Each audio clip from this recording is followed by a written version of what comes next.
오늘은 제목이 이렇습니다. 예레미야가 알려주는 크리스천의 진짜 애국. 자, 이런 제목으로 말씀을 전달하도록 할게요. 근데 소제목이 뭐라고 되어 있어요? 기독교인이 좌파가 될 수 있을까? 오전에 여러분 에즈베리 운동 그 목사님 강연 설교 말씀을 잘 들었죠. 저는 거기에서 한 가지 그 단어가 가슴에 박혔어요. 그 운동을 이렇게 이끌어가는 그 남자 동성애자 있었잖아요. 그 사람이 본인 SNS에 자기의 정체성을 뭐라 밝혔어요? Holy Leftness. 크리스찬인데 자기는 좌파라는 거예요. 근데 거기다가 감히 홀리라는 말을 붙였어요. 너무 화가 나는 거예요. 여러분, 기독교인이 좌파가 될 수 있을까? 이거 너무 중요한 주제거든요. 그래서 오늘 그렇다고 해서 좌파를 막 깨고 막 욕하고 이런 내용은 아닙니다. 예레미야 말씀을 통해서 정말 크리스찬이 나라를 생각한다면 어떻게 해야 되는 것인가, 그런 내용을 좀 전달하도록 하겠습니다. 자, 여기 사진이 보이시죠? 어떤 장면이에요? 뒤에 독수리가 있어요. 그렇죠? 그리고 앞에 어떤 아이가 있는데 여자아이예요. 이 사진은 수단의 굶주린 아이들이라는 이 사진인데, 이 아프리카 수단 옆에 이제 지도에 보시다시피 북수단하고 남수단으로 나눠져 있어요. 이 나라는 1956년 영국과 이집트로부터 독립을 했다고 합니다. 근데 독립을 하면 뭐예요? 나라가 하나가 안 된 거죠. 그래서 계속 쿠데타가 일어나고 내전이 일어나고 그렇게 군부 통치로 인해서 정말 수많은 사람들이 고통을 받고 있고 지금까지도 내전이 끊이지 않고 있어요. 여러분, 이 독수리가 살아있는 생물체는 먹지 않는데요. 독수리 지금 뭐 하고 있는 것 같아요? 그래서 이 소녀가 언제 죽는지 지켜보고 있는 거예요. 여러분, 지금 웅크리고 있는 이 소녀에게 꿈이 있을까요? 하나님을 찾고자 한다. 하나님이 어디 계시지? 이런 마음이 있을까요? 내가 예배를 드려야 되는데 이런 마음이 있을까요? 여러분, 이 땅에 태어난 모든 사람은 두 부류로 나눌 수 있어요. 국가가 있는 사람하고 국가가 없는 사람. 그런 것 같죠. 우리는 대한민국이라는 땅에 살고 있고 이름 모를 이 소녀는 수단이란 나라에 태어나서 살고 있는 거예요. 그런데 국가가 이렇게 불안정하니까 믿음이 뭐고 예수님이 뭐고 기독교가 뭐고 이런 걸 알 수가 없는 거죠. 그래서 오늘은 6월이 또 현충일도 있고 해서 여러분, 이제 현충일 되면 항상 나라를 위해서 애쓰신 분들을 우리가 생각해 보잖아요. 크리스찬들이 나라를 정말 사랑하고 애국해야 되거든요. 근데 아까 제가 서두에 말씀드린 것처럼 좌파들도 애국한다고 말해요. 우파는 당연히 애국을 해야 되는 거고. 그럼 도대체 뭐가 정말 애국하는 거냐? 이것을 예레미야 말씀을 통해서 좀 전달하도록 하겠습니다. 예레미야 당시에 이스라엘 국가의 그 정세가 나와요. 여러분, 그 질문지에 보면 나와 있죠? 질문이 아마 있을 거예요. 먼저 이 예레미야 대언자가 있었던 그 시대상을 잠깐 말씀을 드리도록 할게요. 이스라엘 국가가, 여러분, 이건 기본 질문이기 때문에 한번 질문 던져보게. 우리 중1에 긴장하고 있나요? 아주 쉬운 질문이에요. 중1에 우리 남자친구가 해봅시다. 건희, 손 들어주세요. 자, 이스라엘 국가의 왕, 기억나는 이름 왕 누구 있어요? 사울왕. 왜 맞아요. 사울왕이 있었죠, 그죠? 사울왕도 있었고 다윗왕도 있었고 그 다음에 솔로몬 왕이 있었어요. 근데 그 나라가 계속 이어졌어요? 그 왕들이? 아니죠. 이 솔로몬 왕 이후로 나라가 둘로 쪼개진 거예요. 그래서 북이스라엘과 남유다 이렇게 해서 나눠졌거든요, 나라가요. 자, 그런데 이제 이 북이스라엘은 먼저 망해요. 누구한테 망하냐면, 여기 지도 보시면 여러분 굵은 글씨로 보이나요? 네, 뭐라 적혀 있어요? 이 중간 부분 맨 위쪽에 아시리아. 좋습니다. 여기는 한 패스해 드릴게요, 질문하는 거. 네, 아시리아. 그리고 하단에 어디 있어요? 저 끝에 이집트, 네. 어디에 있어요? 2학년? 아, 좋아요. 네, 아시리아하고 이집트가 연합을 해가지고 북이스라엘을 전멸시켰어요. 뭐 연도까지 좀 공부를 또 깊이 하고 싶은 친구가 있을 수 있기 때문에 BC 722년에 아시리아 살마네스 5세하고 그의 후계자 사르곤 2세가 있었대요. 이 연합이 이제 3년간 북이스라엘을 다 포위해가지고 결국 망하게 했어요. 자, 그러면 이제 여러분 쉽게 생각하면 우리가 남북한이 나눠져 있잖아요. 북한이 그렇게 망한 거야. 어떤 외부의 강력한 대국에 의해서. 정세가 되게 어숭숭 이렇게 하겠죠. 어떻게 되는 거지? 우리나라는 이상이 없나? 이렇게 될 수 있잖아요. 그래서 남쪽 유다의 사람들도 걱정을 하는 거예요. 근데 시간이 지나면서 아시리아 밑에 바벨론이 보이죠. 바벨론하고 그 위축에 메디아가 보이죠. 바벨론과 메디아의 또 이 동맹이 생겨서 이들이 북이스라엘을 멸망시켰던 아시리아를 쳐부셔요. 그럼 누가 짱이에요? 지금 누가 짱인 거예요? 바벨론이 짱인 거죠. 그래서 이제 이 바벨론이 결국에는 남유다까지 다 점령해 버려요. 쉽게 말하면 우리 남한이 어떤 나라에 의해서 이제 북한도 망하고 남한도 망했다 이렇게 생각하시면 돼요. 자, 이렇게 되니까 그 나라에 살고 있는 사람들이 어떻게 했어요? 야, 이거 어떻게 해야 되냐? 국제정세가 이렇게 되고 흘러가고 있는데 의견이 분분하겠죠. 그래서 나눠졌어요. 아시리아 그래도 여기에 충성해야 된다. 아시리아가 얼마나 훌륭한 나라냐. 이런 부류가 있었고, 아니다. 저쪽 이집트하고 우리가 동맹을 맺어서 바벨론을 좀 무찔러야 된다. 자, 이런 부류들이 있었고, 다 필요 없고 지금 바벨론이 엄청 강하기 때문에 일단 이쪽에 붙어야 된다. 바벨론과 함께 그 사람들이 포로로 우리 잡아가다 하더라도 좀 잘 지내야 된다. 이런 부류들이 있던 거예요. 마지막 이 세 가지 부류가 있다고 했잖아요. 여러분 뭐가 애국하는 건지 잘 모르겠죠. 그렇지 않아요? 이게 참 이렇게 국제 정세라는 게 쉽게 판단할 수 있는 부분이 아니라는 거죠. 그런데 이제 하나님의 시간표에 따라서 이 바벨론이 결국엔 남유다도 다 망하게 하고 질문해 보겠습니다. 간단한 질문이에요. 우리 중3의 이령이가 왠지 알 것 같아. 질문 안 했잖아요. 바벨론에 남유다의 사람들이 포로로 끌려가요. 몇 차례에 나눠서 끌려갔을까요?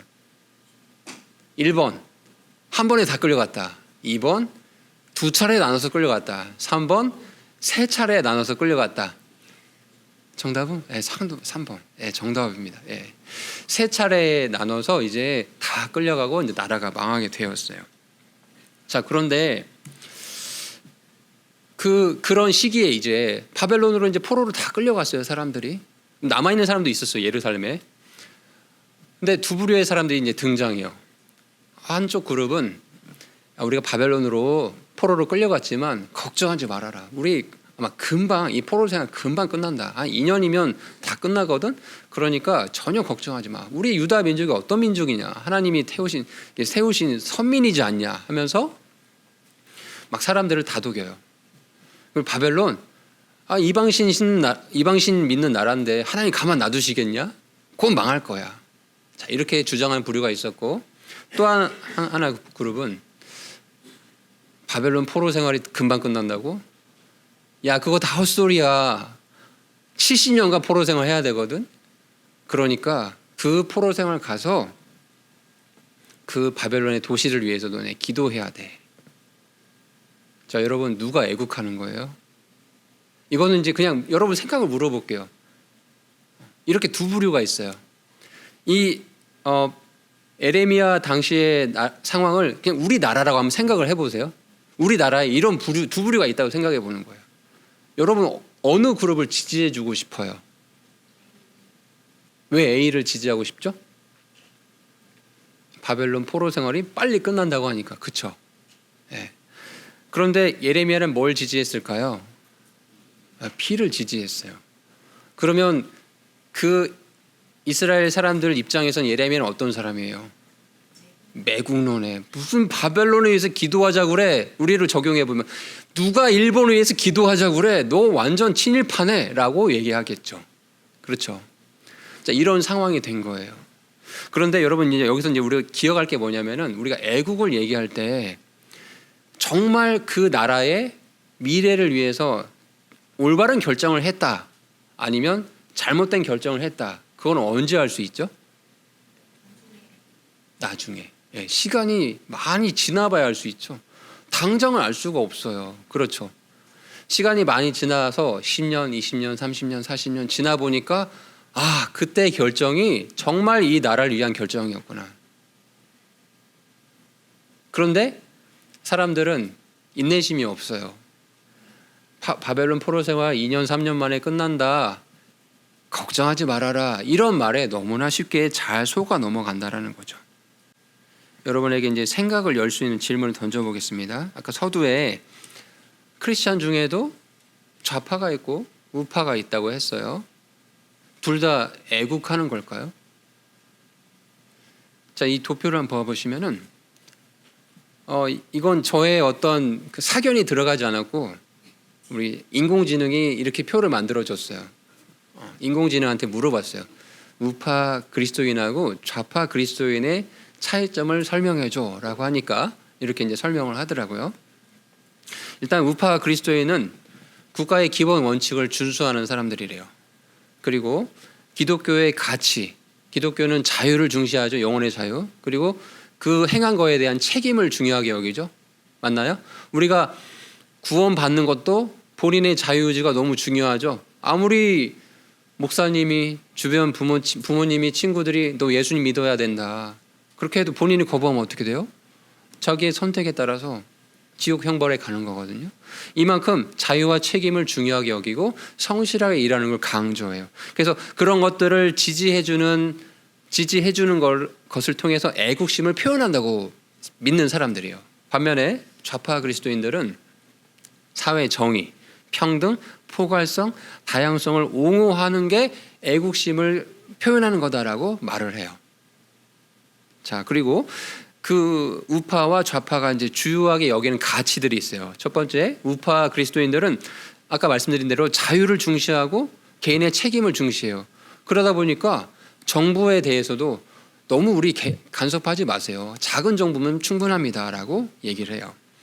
반면에 좌파 그리스도인들은 평등, 그리고 모두가 말 그대로 평등하게 살아야 되니까 정부에서 다 공평하게 뭔가를 해줘야 돼, 이런 걸 주장하다 보니 큰 정보를 이제 중요하게 여기고 있죠. 자, 성경을 볼 때도 보수적으로 해석해요. 무슨 얘기예요? 역사적으로 문자 그대로 보려고 해요, 우파 그리스도인들은. 그런데 좌파 그리스도인들은 이 성경을 진보적으로 보려고 해요. 예수님이 약자를 위해서 하시지 않았냐, 약자들의 해방을 위해서 오신 그런 정치적인 혁명가다라고 예수님을 가리키거든요. 진보적으로 성경을 해석하는 거예요. 자, 그리고 복지, 어려운 사람 돕는 거 중요하다. 그런데 성장이 돼야, 너나 나눠줄 수 있는 게 충분히 넘쳐야 복지를 해줄 수 있는 게 아니냐. 그래서 성장을 먼저 중요하게 여겨. 그러나 좌파 그리스도인들은 우선 나눠줘야 된다, 콩 한 쪽도 나눠야 된다고 하지 않았냐. 자, 그러다 보니 또 이제 경제 부분에 있어서도 시장 주도, 어떤 사람은 빵을 팔고 어떤 사람은 음료수를 팔고 해서 그 시장 내에서 자유롭게 경쟁을 하면서 그렇게 사회가 발전하고 경제가 발전하는 것을 중요하게 여기는데, 반면에 좌파 그리스도인들은 정부에서 주도하고 중앙 계획 경제로 이루어야 된다라고 얘기를 합니다. 여러분, 애국심의 정의가 뭐죠? 나라를 사랑하는 거. 맞아요. 어려운 게 아니죠. 저와 여러분 다 우리 대한민국을 사랑합니까? 사랑하고 있나요? 그런데 우리가 이제 사랑한다고 얘기할 때 어떤 사랑이냐, 이게 참 중요하죠. 오전에 에즈베리 부흥운동이라고 하는 소위 그걸 봤어요. 다 하나님 사랑한다고 그런 일을 하고 있죠. 과연 하나님을 사랑한 건가요, 그게? 그렇죠. 그러니까 애국이라고 하지만 과연 무엇이 애국이냐, 하나님을 사랑한다고 하지만 과연 무엇이 하나님을 사랑하는 것이냐, 이런 것들을 잘 구분하고 분별을 해야 된다라는 겁니다. 자, 그러면 이제 본문을 가지고 예레미야는 어떻게 하는 것이 정말 애국하는 것인지를 얘기를 했는데, 첫 번째는 저는 이제 이 4절부터 7절을 쭉 읽어가면서 한 단어로 정의를 해봤어요. 그건 뭐냐면은 애국을 할 때 우리는 태도가 중요하다라고 키워드를 잡아봤어요. 자, 이 말씀을 다시 한번 보면은 이제 키워드가 여기 4절, 5절, 6절, 7절에 가보니까 결론적으로 지금 바벨론 포로로 사로잡혀 갔는데, 거기서 지금 뭐 하라고 했냐면 5절에 가보니까 집을 짓고 정원 만들고 열매 먹어야 된다. 6절에 아들, 딸 낳고 계속해서 이 인구가 늘어나지 않게, 이렇게 줄어들지 않게 해야 된다. 그리고 7절에 가보니까 너희를 포로가 되어 끌려가게 해서 머물게 한 그 도시의 평안을 구해야 된다. 바벨론의 도시의 평안을 구해야 된다요. 그것을 위해 주에게 기도하라. 그 도시가 평안해야 너희가 평안하리라 라고 얘기를 하고 있어요. 여러분, 이 바벨론으로 포로로 잡혀간 그 이스라엘 백성들을 한번 생각을 해보면 어느 날 갑자기 국제 정세에 의해서 나라를 잃은 거거든요. 그런데 하나님 시각편에는 그들이 계속해서 하나님 경고를 무시하고 우상 숭배하고 잘못을 행했어요. 그래서 그 결과로 이제 나라를 잃은 건데, 갑자기 일상이 파괴되니 얼마나 힘들겠어요. 그렇죠.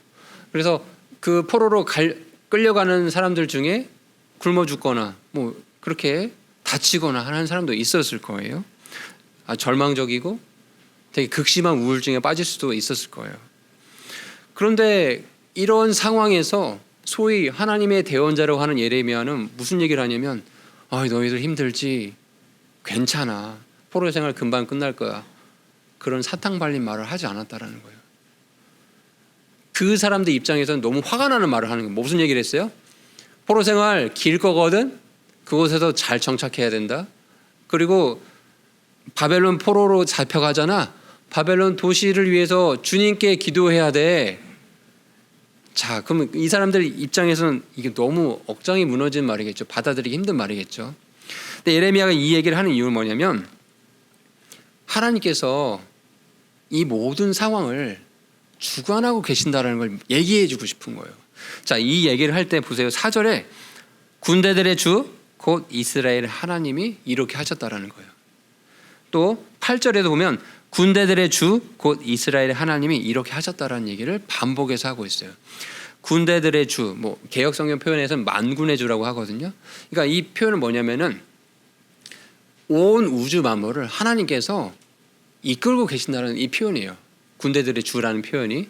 그러니까 이런 하나님이 말씀하셨으니 우리 인간의 생각으로는 어떻게 우리를 힘들게 한 바벨론을 위해서 기도하고 이게 말이 되냐라고 할 수 있지만, 그냥 그 상황을 잠잠하게 용기 있게 받아들이고 개인의 미래, 국가의 미래를 하나님 손에 맡겨라는 얘기예요. 이게 애국하는 거다. 첫 번째 이 내용을 좀 기억하시기 바랍니다. 자, 근데 하나님의 손에 맡기려면 여러분의 인생도 또 개인의 인생뿐 아니라 국가의 미래도 하나님 손에 맡기려면 뭐가 필요하냐면 진리에 대한 확신이 있어야 돼요. 그게 없으면 이런 주장들을 할 수가 없어요. 우리나라 얘기를 해볼게요. 1946년 9월 10일 미군정이 8,000명을 대상으로 여론조사를 실시했대요. 자, 해방을 하고 난 이후죠. 미래 한국 통치 구조에 관한 여론조사 해가지고, 자, 우리나라가 이제 조선시대에 있다가 갑자기 일본한테 이렇게 식민지 시간을 거쳤잖아요. 여러분, 그럼 생각해보면 조선시대에 있다가 일제 식민지를 했다가 다시 해방이 됐어요. 그럼 뭐로 돌아가야 돼요? 조선시대로 가야 되잖아요. 상식적으로 이렇게 생각이 들잖아요. 그런데 이제 사람들에게 여론조사를 해보니까 무려 70% 사람들이 사회주의를 해야 된다. 모두가 평등하게 국가 주도로 해서 이렇게 나라가 돼야 된다라는 걸 지지를 했어요. 공산주의도 비슷한 이념이기 때문에 거의 80%에 가까운 사람들이 이렇게 주장을 했죠. 자본주의는 13%밖에 되지 않아요. 우익 성향 단체 선구회라는 단체에서 해방 직후 실시한 여론조사에서 국민이 뽑은 가장 인기 있는 지도자를 뽑아봤어요. 그랬더니 아까 여론조사에서 사회주의가 70%나 지지를 했잖아요. 소위 말하는 그 당시 지식인들이. 그러다 보니까 1위가 사회주의자인 여운형이라는 사람이 33%나 지지율을 얻었어요. 자유민주주의자인 이승만 대통령은 이제 대통령이 되셨지만 그 당시에는 20% 지지율을 얻었어요. 그리고 조선공산당 재정부장인데 이 사람도 13%나 지지율을 얻었던 거예요. 김일성은 2% 있었네요. 여러분, 이런 상황에서 사람들 눈치 보고 인기 영합하고 하면 뭐 해야 된다고 해야 돼요? 야, 우리 사회주의 하자라고 얘기해야 되겠죠. 그런데 대통령이 되신 이승만 대통령은 진리에 대한 확신이 있었던 거예요. 성경을 보니까 공산주의는 안 된다. 인간의 자유가 마음껏 실현될 수 있는 자유민주주의 국가를 세워야 된다. 확신이 있었던 거예요. 그 당시 얼마나 많은 욕을 먹었겠어요. 나중에 후반부에 좀 더 부연 설명할게요. 그렇지만 사람의 눈치 보지 아니하고 진리에 대한 확신이 있었기 때문에 하나님의 손에 맡긴 거예요. 이게 진짜 애국이라는 걸 좀 기억하시면 좋겠습니다. 자, 두 번째, 자, 하나님의 손에 우리의 인생들 또 국가의 미래를 이제 맡긴다라고 했을 때 반드시 방해하는 세력이 등장합니다. 이 방해하는 세력은 거짓말로 선동질을 하거든요. 자, 우리 말씀 한번 읽어보고 나서 좀 더 설명할게요. 여기 8절부터 가보면 군대들의 주 이스라엘 하나님이 이같이 말하노라. 너희의 한가운데엔 너희의 대언자들과 너희의 점쟁이들이 너희를 속이지 못하게 하고 너희가 꾸려고 하였군 너희의 꿈들에 귀를 기울이지 말라라고 얘기를 하고 있어요. 또 9절에 그들이 내 이름으로 너희에게 거짓되게 대언하였느니라 하느니라. 나는 그들을 보내지 아니하였느니라 주가 말하노라. 거짓 대언자들이 어떻게 속였다고 했죠? 바벨론 포로 생활이 몇 년? 2년밖에 안 될 거니까 걱정하지 마라라고 사람들을 다독이고 귀에 이렇게 좋게 말을 했다고 했죠. 근데 헛되는 희망이죠. 하나님의 계획 속에는 70년간 바벨론 포로 생활을 하는 걸로 결정이 나와 있었는데 그냥 사람들에게 소위 자기가 대언자라는 이름으로 정치인이라는 이름으로 내가 무슨 학자라는 이름으로 얘기를 하는 거예요. 여러분 질문을 던져볼게요. 고등부에게 한번 질문 던져볼게요. 조금 어려운 질문이어서. 우리 고1에 성원이 왔나요? 우리 잘생긴 성원이. 네. 사람들은 왜 그런 뻔한 거짓말에 잘 넘어갈까요? 우리 선생님이 대답해 주셔야 되겠네요. 예전에 그 미국산 소고기 먹으면 머리에 구멍 뚫린다? 절대 먹으면 안 된다? 이렇게 막 선동하는 사람도 있었어요. 여러분 소고기 잘 먹나요? 없어서 못 먹죠. 비싸서 못 먹고. 대부분 미국산이잖아요. 머리에 구멍 뚫린 사람 있어요? 아무도 없어요. 그런데 그 당시에는 정말 소고기 수입하고 이러면 뭐 난리가 나는 줄 알고 정말 과간이었어요. 정말. 뻔한 거짓말이고 선동질인데 왜 사람들은 잘 속아 넘어갈까요? 악한 자들은 정말 자기의 인기 영합을 위해서 거짓말하고 선동질하는데 정치인들 다 표 얻으려고 선동질하는 거잖아요. 근데 문제는 뭐냐면 8절 후반부에 너희가 꾸려고 하였군 너희의 꿈들에 귀를 기울이지 말라라고 되어 있죠. 사람들은 하나님을 대적하는 거라고 하면은 엄청 지지한다는 거죠. 거짓 선동이라 하더라도 그것이 하나님을 대적하고 진리에 어긋난 거라고 하면 무조건 쫓아간다는 거예요. 거짓말이라 한다 할지라도. 바벨론 포로 생활 하나님의 대언자 예레미야가 70년 가까이 할 거니까 뭐 이상한 생각하지 말고 그곳에서 하나님 말씀 또 우리의 징계 시간을 잘 견뎌야 된다고 얘기했는데도 안 듣는 거죠. 2년 동안 있으면 돌아갈 거라는 그 헛된 거짓말을 믿고 싶어 하는 거예요. 자, 문제를 한번 내볼게요. 다음 중 틀린 말을 고르시오. 근데 영어라서 좀 힘든가요? 근데 어려운 영어가 아닙니다. 첫 번째 1, 2, 3, 4번이 있는데 다음 중 틀린 말을 고르시오라고 했어요. 첫 번째는 너가 좋은 크리스찬이면은 너는 항상 행복할 거야. 두 번째, 더 이렇게 믿음이 많으면 병을 치료할 수 있을 거야. 세 번째는 하나님은 네가 뭘 구하든 다 주신다. 네 번째는 모든 죄는 다 동일해. 자, 다음 중 틀린 말이 뭘까요? 오, 다 틀렸어요. 야, 박수를 한번 보내고 싶어요. 이걸 분별해냈어요. 여러분, 근데 우리는 이렇게 쉽게 분별한 거죠. 어렵지 않게 분별했죠. 근데 1, 2, 3, 4번에 1번은 맞는 말 아닌가? 또 어떤 사람은 2번은 맞는 말 아닌가? 또 어떤 사람은 4번은 맞는 말 아닌가? 이렇게 된다는 거예요. 기독교 내에 분별하지 못한 사람들이 많다라는 거죠. 조금 어떻게 틀렸는지 말해볼 수 있는 사람 있어요? 말해볼 수 있는 친구 있어요? 하나만 해봅시다. 모든 죄가 동일할까요? 아니겠죠. 거짓말한 죄하고 살인하고 낙태하고 동성애한 죄하고 같을까요? 상식적으로 생각해 보면 되겠죠. 그렇죠? 그 믿음이 많으면 모든 병이 치료가 되나요? 그렇지 않죠. 하나님께서는 병환 중에도 소망을 주시는 그 믿음이 그렇게 중요한 거다라는 얘기지, 믿음 있으면 다 치료된다는 얘기 하시지 않았죠. 3절에 기도하면 다 들어주시나요? 정욕으로 잘못된 기도는 들어주시지 않죠. 말씀에 보면 그렇게 되어 있죠. 좋은 크리스찬이면 항상 행복합니까? 바울은요? 바울 어땠어요? 항상 행복했을까요?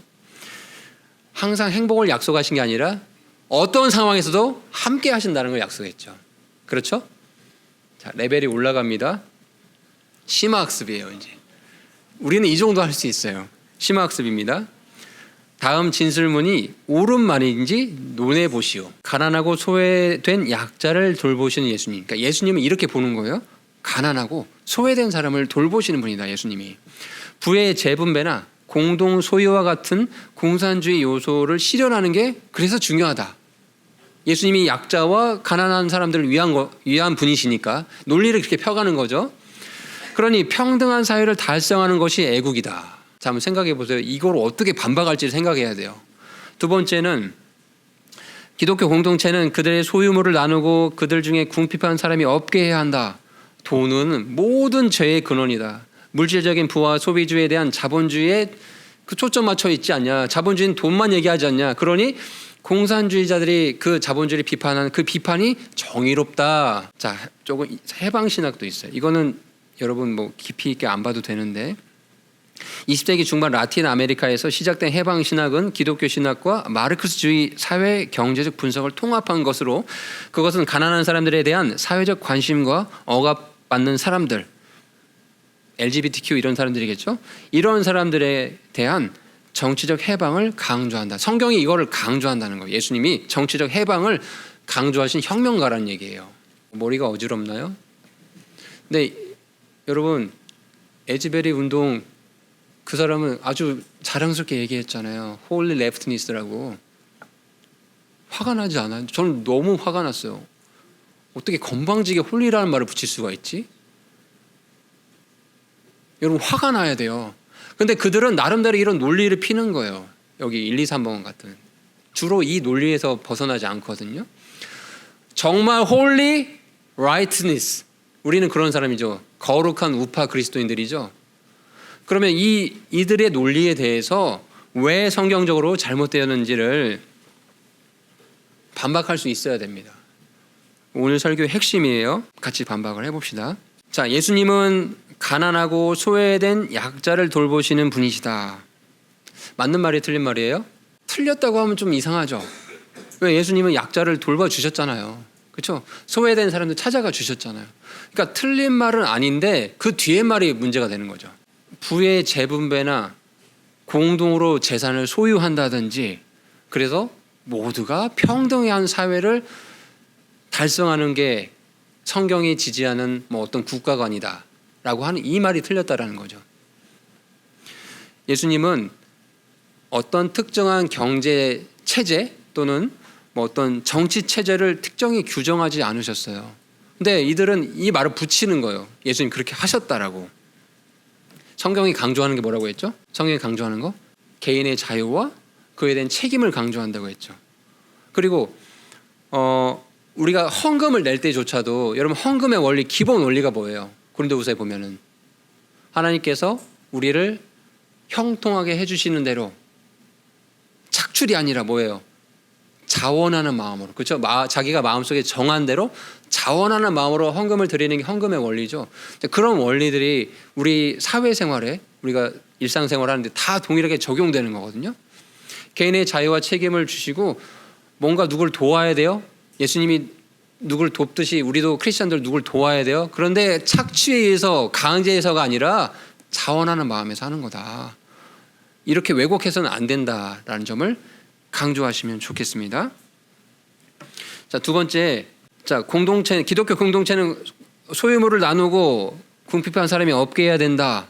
모두가 재산조차도 평등하게 나눠 가져야 된다 하면서, 여러분 사도행전 가보세요. 사도행전 2장을 얘기를 하거든요. 성경을 한번 제대로 봐봅시다. 사도행전 2장. 자, 제가 읽어보면은, 믿은 모든 자들이 함께 지내며 모든 것을 공동으로 소유하고, 그러니까 공동으로 소유한 건 사실이긴 하네요. 이 말씀 가보니까 45절에 자기 소유와 재산을 팔아서 각 사람의 필요대로 모든 사람들에게 그것들을 나누어 주었대요. 여러분, 여기서 마귀는요, 단어 하나를 가지고 장난을 하거든요. 여러분, 공산주의가 뭐죠? 정부에 의해서 착취, 다 재산을 취합한 다음에 n분의 1, 이게 공산주의잖아요. 그렇죠? 그럼 그게 성경에 지금 여기 사도행전 2장에 나와 있다. 이게 성경의 원리다라고 이제 이 근거 구조를 대는데, 여기에 어떤 정부가 등장합니까? 공권력이 등장해요? 그렇지 않죠.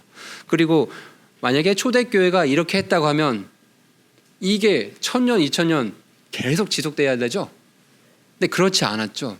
이 시기에만 특정하게 이런 일들이 있었다는 얘기예요. 또 한 가지 중요한 거, 45절에 보면은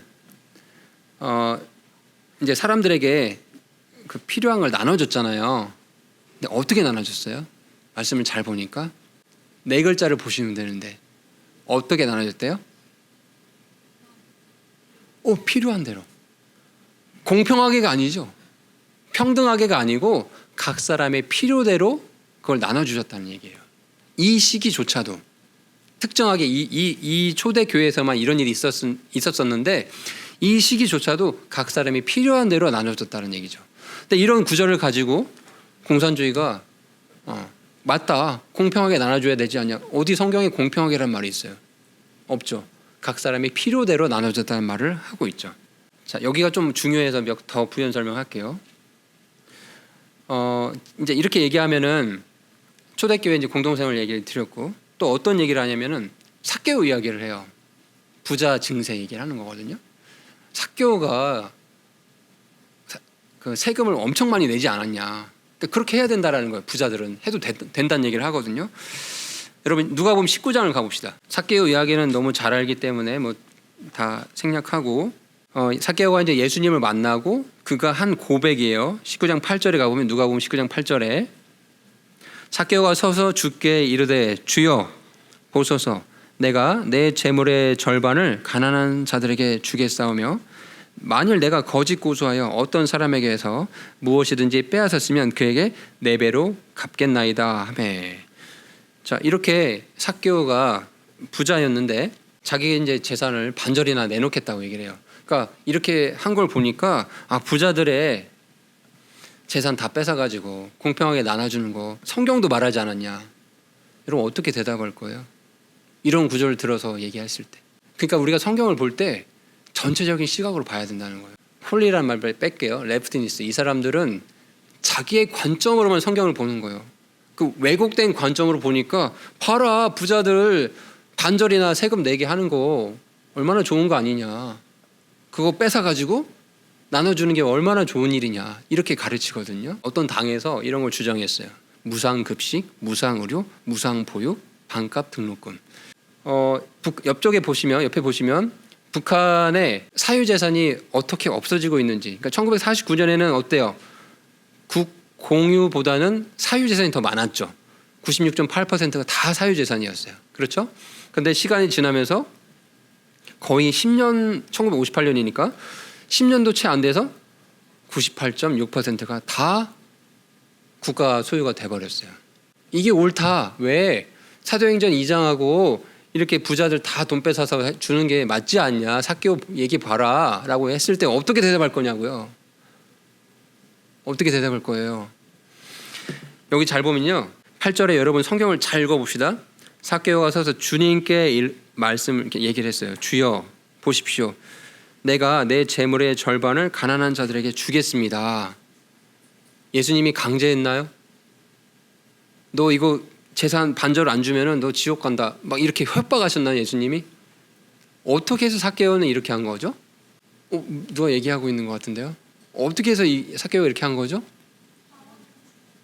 자원해서. 맞아요. 예수님을 만나니까 자기의 모습이 너무나 부끄러운 거예요. 그래서 뭔가 이렇게 좀 이 깨끗하게 자기의 이 잘못들을 돌이키고 싶은 거였어요. 그래서 자기의 재물의 절반을 가난한 자들에게 주겠다고 자원해서 얘기를 했어요. 중요한 게 있어요, 여러분. 삭개오 재산이 절반은 남아 있네요. 맞아요? 절반은 줬지만 절반은 남아 있잖아요. 사유 재산을 인정하신 거죠, 예수님이. 만약에 예수님이 진짜 공산주의자면은 삭개오야 너 무슨 말이냐? 네 재산 전체 다를 가난한 자들에게 줘야 되지 않겠냐라고 얘기하셨겠죠. 그렇죠? 그런데 여기 말씀에 보면은 내 재물의 절반을 가난한 자들에게 주겠습니다. 그래 그렇게 해라. 반절은 네 사유 재산 맞다. 예수님이 이렇게 인정하셨다라는 거예요. 논리를 잘 따라오고 있습니까? 잘 이 반박을 할 수 있어야 됩니다. 자, 정리해 볼게요. 자, 마지막 부분. 해방신앙 이 부분. 이건 말할 가치도 없는 건데 예수님이 정치적 해방, 혁명가래요. 예수님은 혁명가가 아니라 우리의 죄, 사망의 문제, 지옥 형벌의 문제 이런 것들을 해결해 주시고 우리에게 참 자유를 주시기 위해서 오신 분이시죠. 여러분 LGBTQ 이 사람들이 정말 행복할까요? 그렇게 인정해주면? 한번 알아보세요. LGBTQ 관련된 사람들이 우리 그러면 인정해주고 그렇게 살아라고 했을 때 정말 행복해하는지.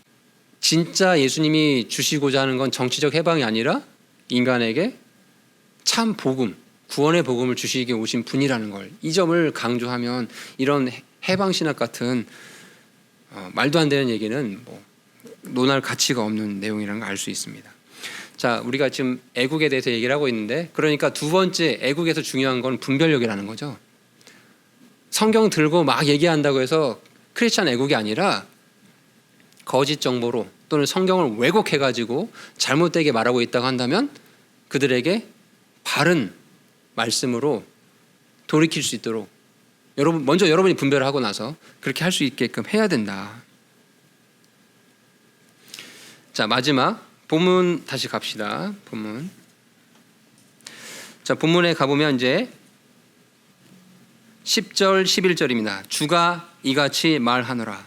바벨론에서 70년이 찬 뒤에 내가 너희를 찾아가고 너희를 향한 나의 선한 말을 이행하여 너희를 이곳으로 돌아오게 하리니 너희를 향해 내가 생각하는 생각을 내가 아노라.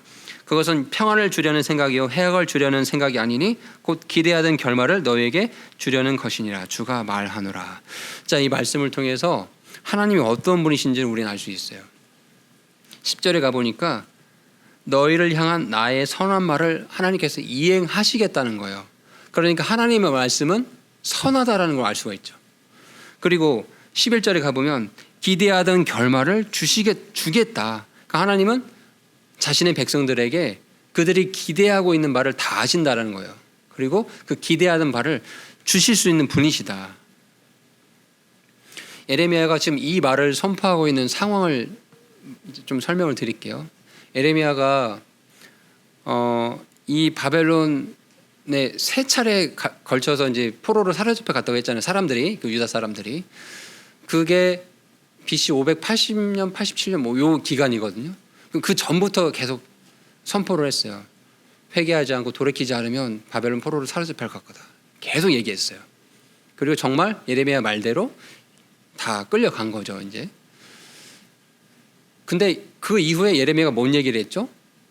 바벨론 포로로 사로잡혀 갔는데 70년간 거기에서 지내야 돼. 그러니까 그 도시의 평화를 위해 기도해야 되고, 그러고 70년이 지나면 하나님께서 우리의 기도대로 우리가 바라는 대로 기대하는 결말을 주실 거야. 믿음을 가지고 잘 견디자라고 얘기를 했을 거예요. 예레미야가 자기가 그렇게 얘기했지만 70년 뒤에 상황 알아요, 몰라요? 모른단 말이에요. 그냥 하나님이 말씀하셨으니까 그 믿음대로 말하고 자기가 믿음대로 삶을 보였겠죠. 사람들이 손가락질하건 뭐 일부 다른 사람도 있었겠지만 그렇게 했겠죠. 그러니까 여기서 저는 이제 이 부분에서 애국이라는 건 뭐냐면 우리가 막 여기 아까 분별력 얘기했잖아요. 분별력에서 끝나면 안 돼요. 진짜 에레미야처럼 바른 믿음을 갖고 있어요. 그러면 그 삶을 살아야 된다고 저는 말하고 싶어요. 진짜 애국을 말하고 싶을 때 우리나라는 대한민국이죠. 대한민국이 시작된 지는 1945년 8월 15일부터 시작이 됐어요. 근데 몇 년 전에 이런 여론조사가 있었대요. 다시 태어난다면 이 나라 국민으로 태어나고 싶은가요? 라고 질문을 던졌더니 반절 정도 되는 사람은 한국에 다시 태어나겠다 했는데 또 반절 정도 되는 사람은 잘 모르겠다. 잘 모르겠다는 거는 싫다는 얘기죠. 그렇죠? 그리고 아니요라는 답변도 했어요. 여러분 아까 여론조사도 말씀드렸고 그 사회주의를 공산주의를 70% 10% 거의 80% 가까이 사람들이 선호하는 그 시기에 하나님의 사람 이승만 이 사람이 진리에 대한 확신을 가지고 또 정말 그 믿음의 삶을 보였잖아요. 그래서 그 시점에 1945년에 이런 결정을 해서 지금 이 대한민국까지 왔거든요. 그런데 사람들은 그냥 된 줄 알아요. 그냥 있을까요? 여러분 구원받는 거 그냥 받았어요? 예수님의 대신 속죄 이게 있어서 구원받은 거잖아요. 그러니까 이 세상은 그냥 되는 게 없는데 참 안타깝게도 그냥 된 줄 알아요.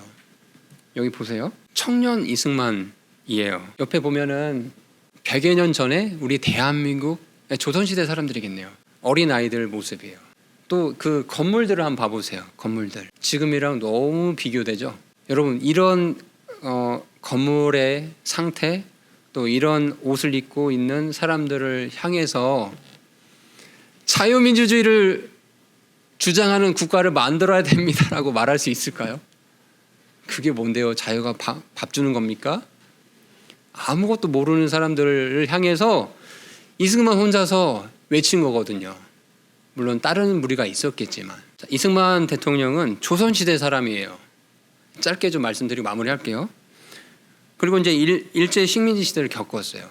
그러니까 이분도 사실은 조선시대에 태어났기 때문에 그냥 평범하게 선비로 좀 지내다가 과거 급제하면 나도 그냥 뭐 벼슬 좀 하다가 지내면 되겠지. 그냥 이렇게 평범하게 아마 생각을 했을 거예요. 자, 그런데 한국 군주제를 항거하고 근대화에 대한 개혁을 옹호했어요. 이제 그런 복음을 받아들이기 전에 그러니까 나라에 대한 생각들이 있었던 거죠. 그때 나이가 이제 22살. 여기 보면 한성 감옥에 갇혀 있는 청년 이승만에서 나와 있죠. 22살 때 그런 나라에 대한 생각 때문에 갇혔어요. 자, 그런데 22살 때 무슨 일이 있었냐면 외국 선교사들 통해서 성경을 보급받게 되었고 성경을 읽으면서 구원을 받게 돼요. 그리고 그의 인생이 180도 바뀌게 돼요. 성경을 읽으면서 인간에게 자유가 너무 중요하구나. 이 자유가 마음껏 실현될 수 있는 나라를 우리가 지금 일제 식민지지만 독립이 된다면 이 나라를 만들어야 되겠다라는 꿈을 키워요. 그래서 이제 자유민주주의 국가를 세우려고 부단히 이제 애를 쓰죠. 근데 여러분 감옥에서 언제 죽을지 모르는 사람이 그런 꿈을 꿨어요. 이런 대상의 사람들을 두고 당장 내일 먹을 것만 있으면 좋다. 그게 행복한 거 아니냐. 이런 사람들을 두고 이 꿈을 꾸고 있었던 거예요. 어떻게 이게 가능하죠? 하나님의 말씀에 대한 확신이 있었기 때문에 가능한 거죠. 이 성경을 읽어보니까 인간에게 자유가 너무 중요하구나. 이 자유가 마음껏 실현될 수 있는 국가를 만드는 게 정말 미래 세대를 위해서 정말 애국하는 것이구나라고 결정을 한 거예요. 그 이후에 정말 그의 꿈대로 대한민국이 세워지게 되죠. 1948년 5월 10일에 최초 자유청 선거가 진행이 돼요. 그래서 그 선거에서 동대문구에서 당선이 돼요. 먼저 국회의원으로. 그리고 5월 31일에 재헌의회에서 의장으로 선출이 되고, 예전엔 그 대통령 선발 방식이 약간 달랐죠. 그래서 그 해 7월 20일에 국회에서 대통령으로 당선이 됩니다. 186명 중에 180명이 찬성해요. 놀랍죠? 이때 나이가 몇 세셨을까요? 여러분 22살, 23살 때 감옥에 있으면서 예수님 만나고 그 자유를 실현할 수 있는 국가를 만들어야 되겠다. 한 사람의 그 결단이 너무 중요하다는 걸 여러분 느끼고 있나요? 만약에 이분이 그때 포기했으면 어땠을까요? 여운형이나 이관술 공산주의자들죠. 김일성 이런 사람, 박헌영 이런 사람들이 대한민국 대통령, 초대 대통령 됐으면 어땠을까요? 정말 애국은 뭐냐면, 우리가 성경을 읽었으면은 이 성경에서 하나님께서 말씀하시고자 하는 내용을 왜곡하지 않고 자기가 보고 싶은 대로 비꼬지 않고 문자 그대로 지키고 그걸 삶으로 보여야 된다는 거죠. 여러분 22살에 이 꿈을 꿨는데, 23살에 이 꿈을 꿨는데 73세 때 이걸 이루어요.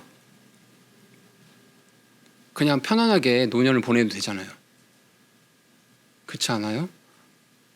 이미 세상을 다 살았는데 자유민주주의가 뭐고 무슨 소용이냐, 나는 이제 곧 있으면 죽을 나이인데 알아서 하겠지, 이렇게 생각할 수도 있잖아요. 그러니까 그리스도인이 애국을 한다라고 했을 때 이승만 대통령을 반드시 기억을 해야 됩니다. 여러분 이승만 대통령 같은 성도가 이 땅에 10명만 있었어도 지금 나라는 더 많이 발전했을 거예요. 그렇죠? 이분이 이렇게 얘기를 했어요. 나라를 한번 잃으면 다시 찾기가 얼마나 어려운지를 우리 국민들은 잘 알아야 하며, 경제에서나 국방에서나 굳건히 서서 두 번 다시 종의 멍에를 매지 말아야 한다. 이것이 내가 우리 국민들에게 주는 유언이다. 이 말 속에 이 성경의 진리가 가득 차 있어서 이 녹여진 말을 좀 해주신 거거든요. 저와 여러분이 살고 있는 대한민국 감사합니까? 감사합니까? 전 너무 감사해요. 북한에 있었어 봐요. 지금 이렇게 말 못해요. 여기다 김일성 사진 걸어놨겠죠. 예배당에다가. 우리가 오늘 이제 이 시간에 그 애국이 무엇인지를 좀 같이 나눴어요. 다 잊어버려도 좋아요. 한 가지만 기억합시다. 성경의 말씀 그대로 내가 실천하고 분별력 있게 살아가는 거, 믿음의 삶을 사는 거, 그게 진짜 애국이다. 여러분이 이승만 대통령 같은 사람들이 되기를 바랍니다. 소망합니다. 기도하고 마치겠습니다. 좋으신 아버지 하나님, 대한민국을 사랑하셔서 하나님께서 그 어려운 시기에 한 사람을 택해 주시고 그에게 성경의 가치가 실현될 수 있는 국가를 세워야 되겠다라는 비전을 심어주신 은혜를 감사드립니다. 주님, 그 한 분의 희생으로 이제 우리가 70년이 지난 지금에 이렇게 자유롭고 번영한 나라에 살아가고 있습니다. 그러나 우리는 너무나 이 은혜를 저버리고 너무 쉽게 생각하는 경향들이 있습니다. 오늘 애국이 무엇인지 에레미야 말씀을 통해서 함께 나누었는데, 주님, 저희가 에레미야처럼 사람의 눈치 보지 아니하고 하나님의 말씀이 이러하다라는 걸 담대하게 선포하면서 그가 믿음의 삶을 보여준 것처럼, 또 1945년에 그 이승만 대통령이 믿음의 삶을 정말 실제적으로 보여준 것처럼 이제 2023년을 살고 있는 저희들도 우리가 소속되어 있는 곳곳의 영역에서 믿음의 삶을 실천할 수 있는 저희가 되기를 원합니다. 주님, 하나님께서 오실 날이 곧 다가오고 있는데 마지막 때까지 우리가 이 믿음을 지키길 원합니다. 이 믿음을 지키려면 국가가 있어야 되오니 자유민주주의 국가, 이 대한민국을 우리가 소중히 지켜갈 수 있도록 주님, 저희들에게 분별력을 주시고 용기를 주시고 힘을 주시기 원합니다.